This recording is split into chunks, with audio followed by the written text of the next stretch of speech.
Muchas gracias, Superintendente Ferrari, por esta intervención. Sin duda, comenzar la jornada conociendo las perspectivas del regulador plantea las bases sobre las que debemos orientar futuras discusiones alrededor del mercado de capitales.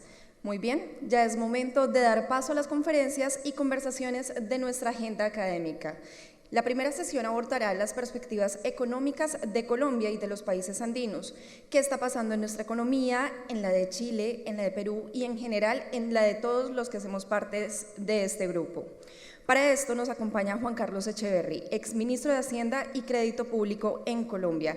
El exministro iniciará con una introducción sobre el contexto político y económico nacional y luego moderará un conversatorio titulado Coyuntura económica global y perspectivas para los países andinos en el mercado de la integración regional, que justamente hoy marcará su inicio. Junto a él participarán Juan Andrés Fontaine y Claudia Cooper, exministros de Chile y Perú respectivamente.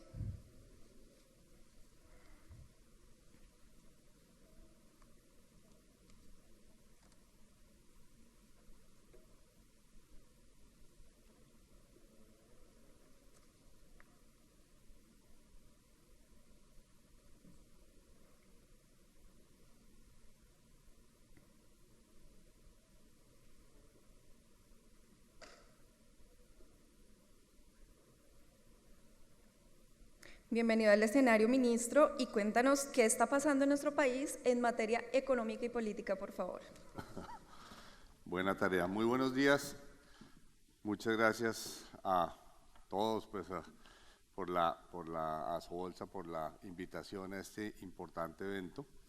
Me han puesto una tarea que es contarles, pues primero de perspectivas económicas, un poco pintar la cancha en la que vamos a estar con Claudia y con Juan Andrés hablando de la región.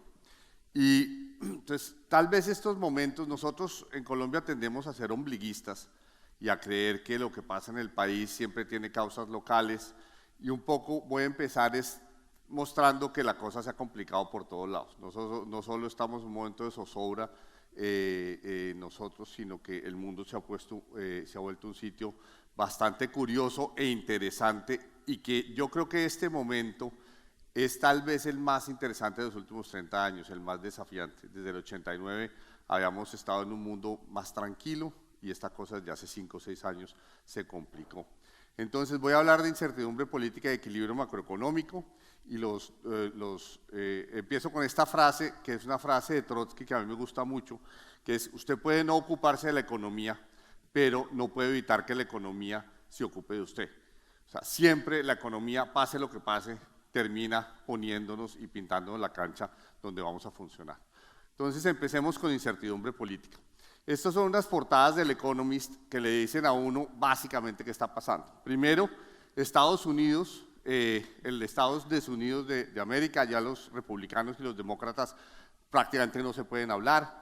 Ambos están tomados por las alas radicales de su partido, Alexandra Ocasio-Cortez, Bernie Sanders y Elizabeth Warren, por un lado, el Partido Demócrata atraparon un poco a Biden, y Trump atrapó al Partido Republicano, y ya dejó de ser el país unido hacia un país que prácticamente no puede hablar sobre temas claves como el aborto, como los temas de género, etc. Gran Bretaña, esta portada es Gran Bretaña con un escudo que es una pizza, y en el tenedor tiene unos espaguetis y lo llaman bienvenidos a Brittany. Ya tiene un nivel de incertidumbre política como el de Italia, o sea, 5 primeros ministros en 6 años en un país que era pues el epítome y el ejemplo de buenas instituciones y de estabilidad. Por supuesto, Putin en la mitad con su invasión y su guerra caliente. Ya tenemos guerra caliente en Europa, cosa que no sucedía desde hace 70 años, y por supuesto una guerra fría que se ha planteado desde el 16, desde Trump con los rusos. Este power play que aparece en esta portada, y recientemente, por supuesto, el tema de China está ahora todas las semanas. Nos va a mostrar en otras 2 portadas de esta semana y la semana pasada del Economist son sobre China. Pero este tema de que si China alcanzó su pico, Peak China, para nosotros en América Latina es tremendamente preocupante. Nosotros crecimos con China hasta el 2015, pero China se estabilizó desde el 2015 hasta hoy, dejó de crecer al 10 y al 12 y está creciendo, pues, ¿no? Está creciendo por debajo del 5%, y eso para América Latina es terrible, tanto desde el punto de vista de commodities como minería, como commodities como alimentos que toda la región los provee. Entonces, este mundo, el mundo dibujado por esas portadas del Economist, es un mundo bastante diferente del que teníamos hasta 2015 por lo menos, ¿no es cierto? De manera que no es un tema simplemente exclusivamente nuestro. Esta es una adaptación de una caricatura que salió en el Washington Post y que a mí me gustó, que son cuáles son los miedos más comunes. Por supuesto, la inseguridad en todos lados, y es una caricatura para Estados Unidos, pero Tercera Guerra Mundial, estanflación, gérmenes, política, serpientes. Centrémonos entonces un poquito en la política, no me voy a meter en los demás. ¿Qué ha pasado en la región? En los últimos 4 o 5 años ha habido un giro muy fuerte hacia la izquierda. En el 2019, digamos, si el mapa muestra derecha y extrema derecha en azul y centro izquierda y extrema izquierda en rojo, pues el mapa de la región se ha movido claramente hacia el rojo.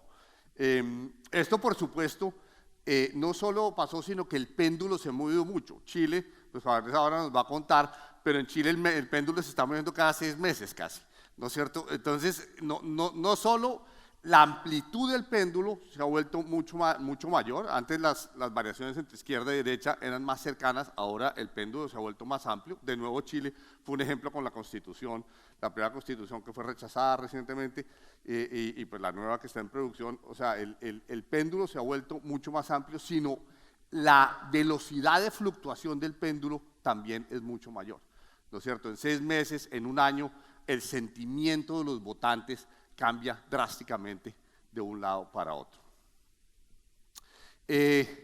Tenemos una segunda oleada de gobiernos progresistas, AMLO en México desde 2018, Alberto Fernández en Argentina desde el 2019, Luis Arce en Bolivia. Yo fui compañero de él cuando él era ministro de Hacienda, hoy está el ministro de presidente de Bolivia desde el 20, en Perú primero Pedro Castillo y ahora Dina Boluarte, que pues no se sabe, ahora Claudia Cooper nos contará hasta cuándo, si Dina Boluarte irá hasta 2026 o no. Gabriel Boric y el tema de las votaciones de la nueva Constitución, en Colombia Gustavo Petro, en Brasil Lula da Silva. Claramente el continente se movió masivamente de izquierda, incluso ustedes pueden sumar ahí a Estados Unidos y a Canadá, y podríamos tener que todas las Américas ha tenido en este movimiento pendular entre el final de la década pasada y el principio de esta, un movimiento hacia la izquierda, lo cual es parte del juego político y pues es normal que así suceda. Yo me puse a la tarea hace un año, y con perdón del superintendente, averiguar. Como Colombia no habíamos tenido gobiernos progresistas pues fuertes de izquierda más marcada, me puse a la tarea de averiguar cómo suceden los gobiernos progresistas. Entonces en parte llamé a Claudia Cooper, a un ministro de Hacienda de Bolivia, de Chile, de México, de Argentina, a exministro, y le dije, bueno, ¿cómo sucede? ¿Cuál es el timing? ¿Cuál es la secuencia? ¿Cómo se sabe qué puede pasar a un gobierno progresista? ¿Y qué tipología? Y entonces, con la ayuda de ellos, pero estos nombres los puse yo, pues le pusimos, la verdad, caviar, fue el que dijo Claudia. Caviar, ustedes saben, en Lima y en Perú, en Chile, se usa para, digamos, una izquierda moderada, ¿sí? Y entonces le puse caviar. El segundo le puse piraña porque pasé vacaciones en una finca en Yopal y estuve pescando y pescamos. Sacamos un pescadito más o menos grande, pero venía más o menos atacado, y entonces el hombre de la lancha me dijo, estos fueron las pirañas. Entonces al segundo le piraña y al tercero le puse megalodón, que es el caso claramente que considero de Venezuela y de Cuba. Entonces empecemos por aquí. ¿Qué es un progresismo caviar? Básicamente es un progresismo muy a la chilena, aumento en impuestos, se mantiene el rol subsidiario del Estado, aumento en tamaño del Estado y aumento en regulación empresarial. Digamos, es un progresismo como muy escandinavo, en el cual la economía y el rol de quién produce, qué produce, para quién, etcétera, se sigue manteniendo en el sector privado, en juntas directivas, en decisiones ejecutivas del sector privado. Y es un progresismo que dice necesitamos mayor distribución de ingresos y ese rol lo hace el Estado, cobra impuestos. Y digamos que el inicio del gobierno Petro fue muy parecido a subamos los impuestos, el ministro Campo pasó su reforma tributaria, el Congreso lo acompañó en su reforma tributaria, la reforma puede tener cosas que a uno le gustan y cosas que no, a mí no empezó, obviamente, yo soy muy cercano, por ejemplo, a la industria petrolera, y me pareció que la no deducibilidad de las regalías era una equivocación y que la sobretasa de impuestos al sistema financiero y al sector petrolero también es otra equivocación, pero bueno, el gobierno tiene sus iniciativas y el Congreso lo acompaña en eso. Pasamos ahí al Piraña. Piraña incluye sustitución de importaciones, controles de precios, aumento en supervisión empresarial, pérdida de independencia del Banco Central, dictadura de mandos medios, grandes reformas al sector mineroenergético, toma del ahorro pensional. Esto obviamente no se da en todos los casos. Unas cosas se dan en unos, otras cosas se dan en otros. ¿No es cierto? Régimen de cambios diferenciales, pérdida de independencia de la autoridad electoral y afectación de las Fuerzas Armadas. Yo diría que en Colombia podamos tener básicamente afectación de las Fuerzas Armadas se ha dado, régimen de cambios diferenciales no se ha dado, pero lo propuso el presidente cuando dijo que iba a haber unos impuestos a la salida de capitales, no se tomó, pero se propuso, toma del ahorro pensional no se ha dado, pero pues hay una reforma un poco en el sentido de hacer público buena parte del ahorro pensional. Reformas al sector mineroenergético claramente se ha dado, o sea, un impuesto, una sobretasa y la no deducibilidad de regalías, más decir que el petróleo y el debe desaparecer pronto y que no se van a dar licencias para nueva exploración, etcétera. Dictadura de mandos medios, digamos que todavía no, pérdida de independencia del Banco Central no se ha dado, pero ha habido anuncios en el sentido de que el Banco de la República debía financiar a las víctimas, ¿no es cierto? Obviamente eso se queda en anuncios, pero es preocupante. Aumento de supervisión empresarial, pues en ciertas cosas, la utilización de la Superintendencia de Industria y Comercio, en el caso de Ecopetrol, por ejemplo, para mí fue preocupante. Controles de precios, por supuesto sí, el SOAT fue un ejemplo. Cosas que vienen del gobierno pasado y que se han tratado de corregir, el tema de la gasolina, pues el tema del diésel, por ejemplo, esos son distorsiones introducidas por los gobiernos muy equivocadas desde mi punto de vista, muy costosas políticamente, etcétera, eso se entiende, pero temas de aranceles, etcétera, y sustitución de importaciones, digamos, también es una política. Entonces, algunas de estas se han presentado, algunas no, y pues esto sí es tema del debate político cotidiano. Los empresarios, las cortes, el Congreso, los medios, los analistas, etcétera, etcétera, estamos constantemente en este debate. Y pues una fase más preocupante es ya lo que yo llamo el megalodón, que es reelección indefinida, misiones cubanas, expropiaciones, toma de la salud, nacionalizaciones, toma del Poder Judicial, toma del Poder Legislativo. Esto no se ha dado, por supuesto, ni se ha mencionado, ni se ha sugerido en Colombia, pero sí pues, lo hemos visto en los vecinos, en particular en Venezuela. Entonces, ¿hasta dónde va a llegar el progresismo? Pues va a ser un progresismo de corte escandinavo, que sí digamos, ya se avanzó, o más invasivo en el sentido regulatorio, de supervisión, de interacción intensa con las empresas, unas de ellas buenas, unas de ellas malas, una preponderancia de los mandos medios donde los empresarios gastan un montón de tiempo interactuando con mandos medios de ministerios. En eso puede suceder y lo vamos a ir viendo. Entonces, pasando ahí ya al énfasis de cómo está desarrollándose el gobierno, yo tengo este pequeño triángulo para simplemente dar un modelo de la gobernabilidad, lo llamo el triángulo de la gobernabilidad, y es, arriba está la política, abajo en el vértice inferior derecho a la economía y en el vértice inferior izquierdo, paz total y reforma de las Fuerzas Armadas. La política, para mi gusto, fue muy bien manejada en el primer semestre del gobierno. el presidente Petro habló con la oposición, hizo un gobierno de coalición, habló incluso con Uribe y se sentó y se tomaron un tinto y estaban toteados de la risa, y eso fue como un bálsamo de que iba a venir una cosa mucho menos pugnaz de la que habíamos tenido en los últimos 10 años. Si Petro y Uribe podían hablar y sentarse y tomarse un café, eso generó cierta tranquilidad, cierta positivismo. El mismo Roy Barreras, un operador político tan eficaz, generó una gobernabilidad muy poderosa en el Congreso, etcétera. Me parece que durante el primer semestre del año pasado hubo el segundo semestre del año pasado, primer semestre del gobierno, hubo un manejo bastante interesante de la política y los resultados se vieron. Empezó el año 2023 y las cosas se complicaron. Problemas con los partidos políticos, problemas con los empresarios y los medios. El presidente ha acusado mucho a los empresarios y a los medios de cosas. Problemas con las altas cortes, unos temas de etiqueta. Yo he hablado con magistrados de las altas cortes y casi que los desencuentros son un tema de etiqueta, de estar en las reuniones, de reunirse con ellos, etcétera. El tema de los escándalos que ustedes todos los hemos leído, eso ha mermado y ha socavado la tranquilidad y el tiempo que el gobierno le puede dedicar a ciertos temas. Y la solución fue en algún momento dado de enero, febrero y hasta ahora acudir a las bases y a la calle, y las bases y la calle ha sido algo a lo que ha acudido tanto el gobierno como la oposición. Entonces, si se nos sale del Congreso y de las Cortes la discusión y se baja a las bases y a la calle, pues usted ya pierde el control sobre la discusión.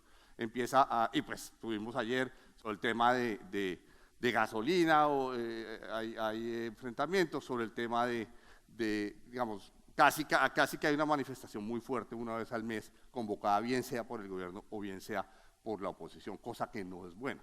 Las instituciones son justamente sistemas de trámite de todas esas tensiones para que eso sea en el Congreso, en las Cortes. En estos ambientes, en Colombia tenemos estos ámbitos de discusión que son, pues, no sé, por semana debe haber más de un foro en Cartagena o en Medellín, en Bogotá, donde tenemos esta discusión continua, intensa, de las cosas que nos preocupan. En economía se pasaron la reforma tributaria, han avanzado la pensional, la de salud, se cayó la laboral, ahora se volvió a presentar la laboral, se cayó, la agraria de tierra sigue ahí y se cayó la reforma política. O sea que el resultado es mezclado, se han caído unas reformas, han pasado otras, pasó la tributaria. El Congreso colombiano, y aquí tenemos egregios miembros del Congreso, el doctor Oscar Darío, entre ellos, el Congreso es un Congreso, y a mí me ha tocado, pues tenemos exministros con nosotros que han estado haciendo trámite en el Congreso. El Congreso es un Congreso deliberante, difícil, pero que conversa y mejora las reformas. Yo le tengo mucha confianza al Congreso de Colombia, ¿no es cierto? Y la pugnacidad que ha aparecido en el Congreso, digamos, es innecesaria, y yo creo que ha sido parte de la pérdida de los operadores políticos. Un Roy Barreras era una persona que podía moderar al gobierno, por un lado, y generar la gobernabilidad del Congreso. Eso se ha ido deteriorando. Y por último, la paz total y la reforma de las Fuerzas Armadas, pues es casi que el talón de Aquiles más complicado que yo veo en este momento, y que no solo yo, sino muchos observadores. Esta gráfica, esta caricatura de matador que dice que la paz total termina encadenada a la violencia total, ha sido un círculo vicioso muy complicado del cual no hemos logrado salir. Desde Nariño, Cauca, hasta el nordeste antioqueño, hasta el Catatumbo, hasta Putumayo, o sea, uno cierra un círculo alrededor de la Colombia próspera, hay un círculo que es el sur, el Pacífico, el norte y el Catatumbo y el oriente, muy complicado de violencia y descontrol. Entonces, la política se ha complicado, la economía se ha complicado y el tema de seguridad se ha complicado. El triángulo muestra hoy un problema de gobernabilidad serio al final del primer año de gobierno. Y los partidos políticos, aquí tampoco es que estén ellos mismos muy bien. Esto es de nuevo otra gráfica del Economist que adapto y que, en la que yo puse pues obviamente los liberales, los conservadores, la U, el cambio radical, el pacto histórico, todos están, incluido el pacto histórico, todos están dentro de ellos mismos en una enredada muy grande. Oscar Darío, no sé si a usted le parece razonable esta gráfica. Parece una carrera a ver cuál de todos es más disfuncional, ¿no es cierto? No se sabe quién va a votar, si los liberales votan o no, si están en la oposición o no, si la UI está en la oposición o no, los conservadores estaban, yo soy conservador y los conservadores estaban con el gobierno, y yo decía a los conservadores, hagamos oposición por lo menos, o sea, aprendamos a hacer oposición, los liberales han hecho oposición, pues el pacto histórico ha hecho oposición, a los conservadores nos toca hacer oposición, y no sabe si votan o no votan. En fin, es un ambiente bastante disfuncional, y el propio pacto histórico es también bastante disfuncional, es la suma de 10 partidos en los cuales hay muchas divisiones. Y pues entre ellos escogemos en octubre y no da tranquilidad ese ambiente. Curiosamente, hemos estado transitando digamos, desde el COVID hasta ahora a una situación de equilibrio macroeconómico. Voy a mirar un poco también antes de volver a Colombia, las cifras globales. Esto es el crecimiento según el World Economic Outlook, el WEO, del Fondo Monetario Internacional. Y cada lineecita, por favor no le paren muchas bolas a cada línea individual, pero cada línea individual es la predicción que se ha hecho en abril del año pasado, en julio, en octubre, en enero y en abril y julio de este año. O sea, muestran cómo ha cambiado el sentimiento del Fondo Monetario frente a Estados Unidos, al mundo, Estados Unidos, Europa, China, ya les voy a mostrar América Latina. Lo importante que quiero resaltar es que el cero, fíjense que ninguna línea toca el cero, es lo único que quiero resaltar. Ninguna línea toca el cero. O sea, el fondo, incluso en julio, dice no va a haber recesión. Ahora, la recesión es como el cuento de Pedrito el Mentiroso, ¿se acuerdan? No, va a haber recesión, va a haber recesión, va a haber recesión. Y ya cuando hubo recesión ya nadie le creyó. Había un artículo recientemente que decía, ¿dónde está la recesión que nos prometieron? O sea, desde hace un año va a haber recesión, y todos estamos esperando, y de pronto se tranquiliza todo el mundo. No va a haber recesión. Entonces en noviembre iba a haber una recesión terrible. En febrero ya no va a haber recesión de este año, ¿no es cierto? En marzo va a haber una recesión terrible, ¿no es cierto? En julio no va a haber recesión. Y si ustedes leen los artículos de último mes, va a haber recesión, otra vez en recesión. O sea, la gente no sabe dónde situar a China, Alemania claramente entró en recesión, entonces Europa, ¿qué le va a pasar? Estados Unidos no se sabe si la Fed la va a frenar del todo o no la va a frenar. Entonces nos han tenido en este ambiente de si al fin sí va a haber recesión para bajar la inflación o no, etc. Pero el Fondo Monetario, y por eso yo me quedo con esta gráfica, el Fondo Monetario dice no va a haber recesión, ni en el mundo, ni en China, ni en Estados Unidos, ni en Europa. ¿Qué pasa en América Latina? Y ahora probablemente Juan Andrés nos va a ayudar a aclarar aquí. La única gráfica que toca el cero es la de Chile. Chile, pues que ha sido durante décadas el país de mostrar, etcétera. En el 23 es la única gráfica que toca el cero. ¿Por qué Chile es el que está entrando en recesión y los demás no? Fíjense que Colombia pasaría, ya voy a entrar un poquito más en detalle de Colombia.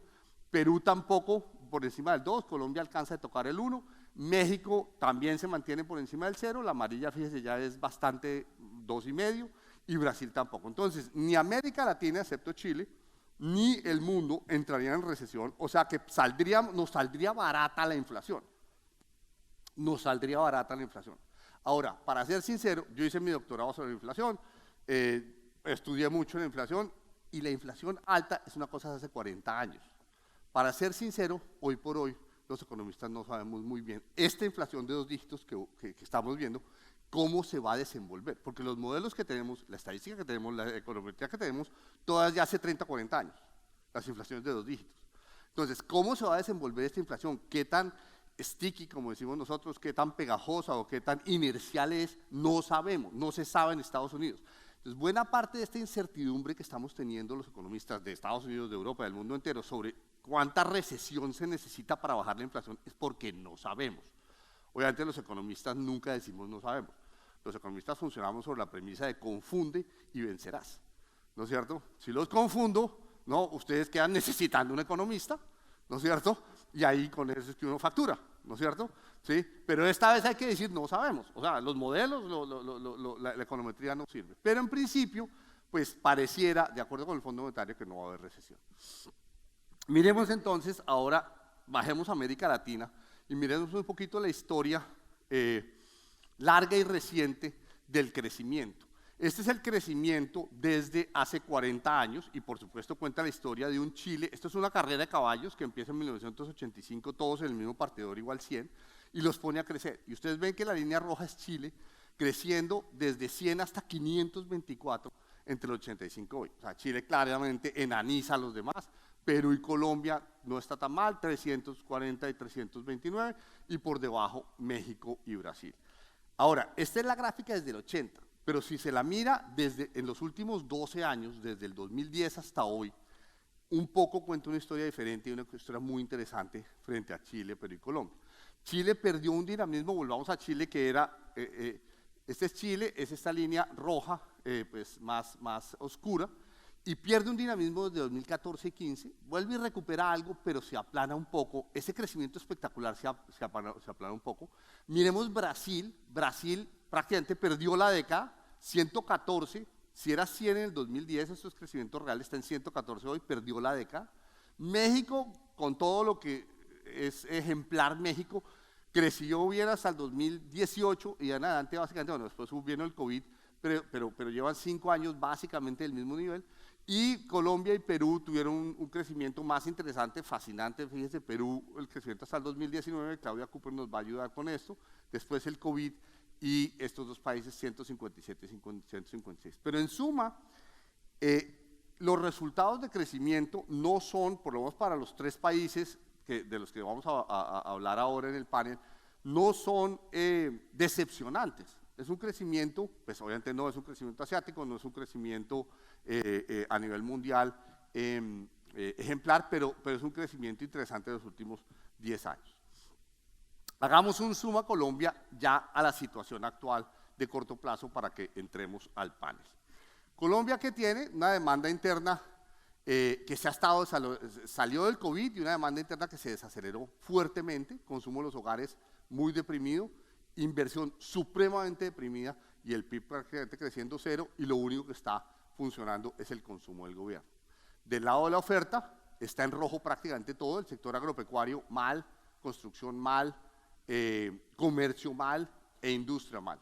Están bien minas y canteras y está bien de nuevo administración pública y educación. Y el PIB, entonces del lado de la oferta y del lado de la demanda, este año es un año bastante desafiante. De ahí la desesperación del presidente Petro, con la cual yo coincido, que es, ¿y el gobierno qué? Respóndanme y reactiven la ejecución del presupuesto. ¿Cómo va el presupuesto? El ministro de Hacienda dijo en la ANDI hace 2 semanas, el presupuesto va bien. Y si uno mira las gráficas del ministro de Hacienda, tiene razón. La ejecución va básicamente igual a lo que iba en el gobierno Duque, en el gobierno Santos, el gobierno Uribe, va más o menos ahí. Pero, si bien eso es cierto, si se mira por dentro del presupuesto, transporte va en una ejecución del 13%, vivienda del 23%, agricultura del 22%. O sea, sí hay sectores críticos para el tema social que están muy colgados. Y esta es la molestia del presidente Petro y su exigencia de que el que no ejecute se va. ¿No es cierto? Que es o se ponen las pilas en esto y lo subimos o tenemos que tener problemas. Otros problemas que hemos tenido, obviamente el costo de la deuda pública, que era en el año 21, estaba entre el 2 y el 6%, subió a estar entre el 12 y el 14, 15%, y hoy está entre el 9 y el 17%, y esto es muy complicado. No solo, pues ustedes conocen de esto más que yo, este es, digamos, el pan y la mantequilla que ustedes hacen todos los días, ¿no es cierto? Pero el tema es que la deuda pública se subió a 55% del PIB, y si usted tiene que pagar tasas de interés en la medida en que se vaya rotando esa deuda del 10, 12, 15%, pues esa deuda no es sostenible.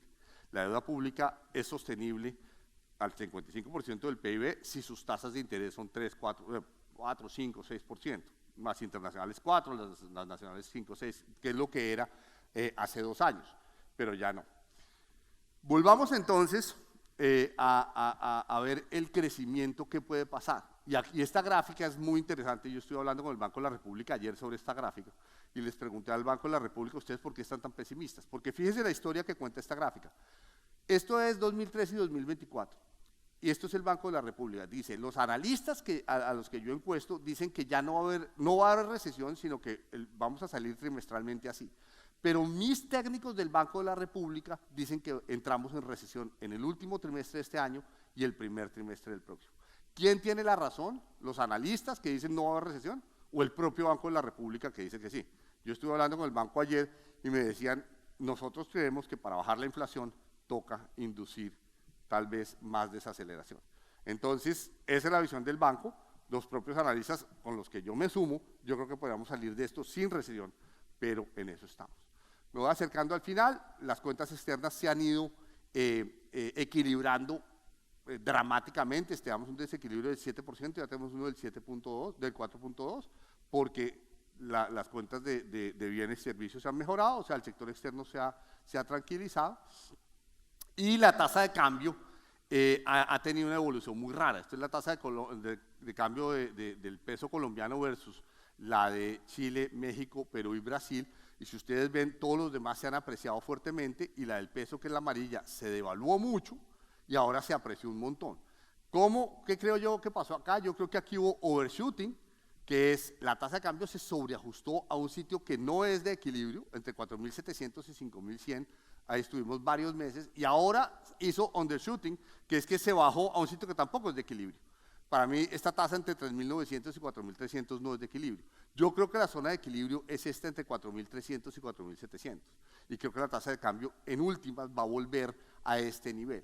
Pero es interesante que por los choques políticos, por todo lo que sabemos, la tasa de cambio ha generado una volatilidad, y esto obviamente complica todos los cálculos de los hombres y las mujeres de negocios. Los Credit Default Swaps muestran que Colombia es hoy por hoy el país más riesgoso dentro de esta muestra. Chile, Perú, Brasil, etcétera, somos los más riesgosos con unos Credit Default Swaps muy caros, lo cual obviamente no es deseable. En suma, hay un alto nivel de incertidumbre geopolítica y económica globales, eso es así, y nosotros somos simplemente una realización más, un país más en el que esta volatilidad y este mar picado se materializa. O sea, tenemos que aprender a navegar, tomar un poquito de agua y navegar y armar la balsa en medio del océano, como dice un poema, en un mundo mucho más complicado.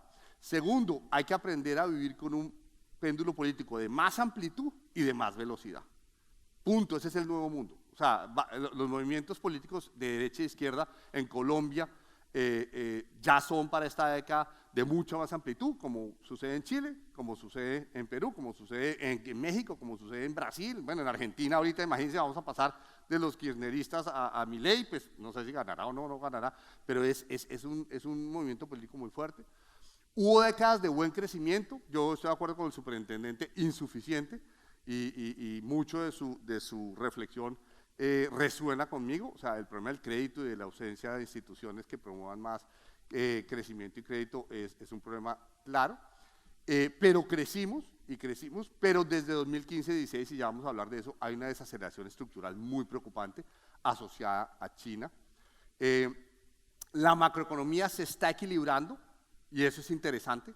Sí se está equilibrando la macro, uno no puede decir que la macro actual no está teniendo un movimiento, digamos, hacia tranquilizarse, pero con miedos de una desaceleración complicada. La fortaleza de las instituciones es tal vez el activo más importante, pero los desafíos de seguridad, como vimos en el triángulo, la disfuncionalidad política, es muy difícil de predecir la política. La política de Colombia era bastante predecible, con el doctor Oscar Darío. Hoy por hoy es difícil saber qué va a pasar con la tributaria, con la laboral, con la pensional, con la de salud. Es difícil saber qué va a pasar en las elecciones de octubre, etcétera. Entonces, esta disfuncionalidad política que está en los partidos y también en el partido de gobierno, y los temas de gobernabilidad pueden deteriorar las instituciones. Con eso, como forma de pintar la cancha, llamo a mis compañeros de panel, a la doctora Claudia y al doctor Juan Andrés, que nos acompañen, y vamos a hablar sobre un grupo de preguntas que salen de aquí, estructurales, externas, y vamos a ir bajando hasta temas económicos y sociales en nuestros 3 países. Entonces, Claudia y Juan Andrés, por favor.